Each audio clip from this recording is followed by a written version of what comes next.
Pentecostes, quando pela primeira vez o Espírito apareceu. Todos estavam juntos no mesmo lugar quando o Espírito desceu. Um barulho repentino vindo do céu, semelhante a uma forte rajada de vento, foi o que pareceu. E toda a casa onde estavam sentados o Espírito preencheu. Eram línguas de fogo que lhes pareceu, se espalhando e pousando cada uma sobre cada seu. E foi assim que o Espírito Santo os encheu. Capacitados pelo Espírito falavam em línguas que nenhum deles sequer aprendeu. Judeus devotos de todas as nações estavam em Jerusalém quando tudo aconteceu. Mal o som se deu, uma multidão se ajuntou e se surpreendeu quando ouviram os discípulos falar no próprio idioma de quem se apercebeu. Muitos espantados se questionavam como aquilo era possível, vindo de quem só era Galileu. Como cada presente ouvia a mensagem na língua que fala desde que nasceu. A dúvida permaneceu, de habitante a visitante, do elamita ao judeu, porque foi na sua própria língua que cada um deles a mensagem recebeu. Ouvindo falar sobre as coisas magníficas de Deus, admirados e perplexos se perguntavam uns aos outros sobre o que realmente aconteceu, enquanto outros se riam e diziam que era por causa do que cada um bebeu. Mas Pedro, de pé com os 11, os defendeu,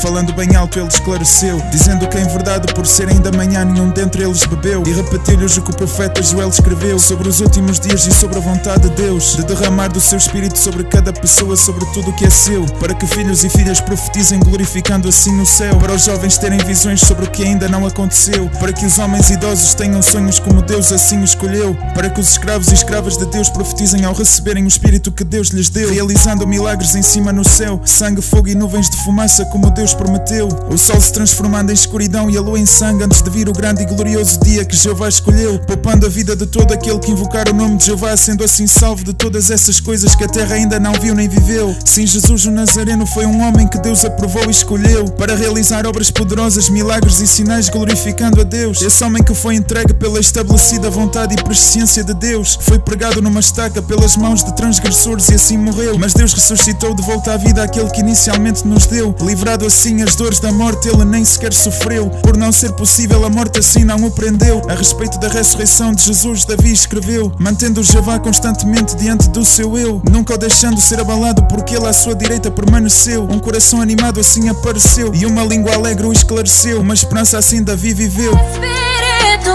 Espírito, nós clamamos,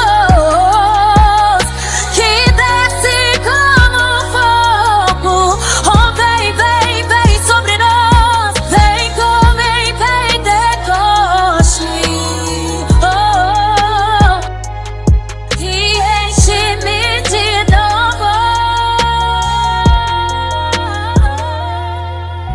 Porque na sepultura Jesus não permaneceu, porque por Deus não permitir a decomposição, Jesus não conheceu o conhecimento sobre os caminhos da vida, assim Davi recebeu, porque na presença de Jeová Deus de alegria se encheu. Ainda hoje se fala desse Davi que o mundo conheceu. Davi foi enterrado assim que morreu e o seu túmulo até o dia de hoje permaneceu. Por ser profeta ele reconheceu que um dos seus descendentes se sentaria no seu trono, e está para se cumprir esse juramento que Deus lhe prometeu. Assim sobre a ressurreição do Cristo Davi escreveu, falando sobre ela, dizendo que Jesus na sepultura não permaneceu e que a sua carne a decomposição não conheceu. Deus ressuscitou Jesus e disso testemunhou cada discípulo seu. E Pedro então esclareceu, por Jesus ter sido então enaltecido à direita de Deus, o prometido Espírito Santo do Pai recebeu, derramando o que via e ouvia cada elamita, cada habitante, cada presente, cada judeu. Porque Davi não subiu aos céus, mas escreveu que Jeová dissera ao Senhor Jesus para se sentar à sua direita, até que postos debaixo dos pés de Jesus os seus inimigos sejam postos por Deus. Portanto, com plena certeza toda a casa de Israel defendeu que Deus fez Senhor e Cristo Jesus que na estaca morreu. Ao tal verdade ser ouvida, uma aflição no coração lhes apareceu, e perguntaram a Pedro e aos outros apóstolos o que deveriam fazer, ao que Pedro respondeu, para se arrependerem e para cada um deles ser batizado em nome de Jesus Cristo para o perdão de seus pecados, a fim de então receberem a dádiva do Espírito Santo, assim como Deus prometeu. Aos que ouviram, aos seus filhos e a todos os que estão longe, todos os que Jeová nosso Deus chamar e quem escolheu. Pedro continuou, realmente não se encolheu, mas dava testemunho cabal, exortando no meio de muitas palavras, dizendo para procurarem a salvação da geração pervertida que os comprometeu. Assim cada um que aceitara com alegria as suas palavras foi batizado e assim se converteu. E nesse dia cerca de 3.000 pessoas se juntaram a eles por causa de tudo o que graças ao Espírito Santo aconteceu. Os apóstolos ensinavam então assim quem se converteu, conviviam uns com os outros, tomavam refeições juntos e oravam ao Deus que os livrou e protegeu. Por causa do temor, um grande número de milagres e sinais por parte dos apóstolos ocorreu. A união entre todos os que se tornaram crentes cresceu, o egoísmo entre uns e outros desapareceu. Cada bem e propriedade que cada um tinha, cada um vendeu,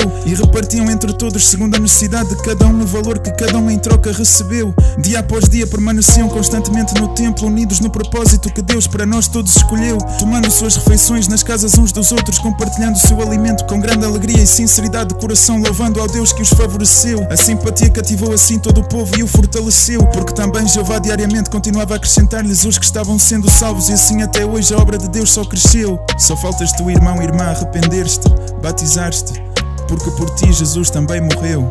Yeah.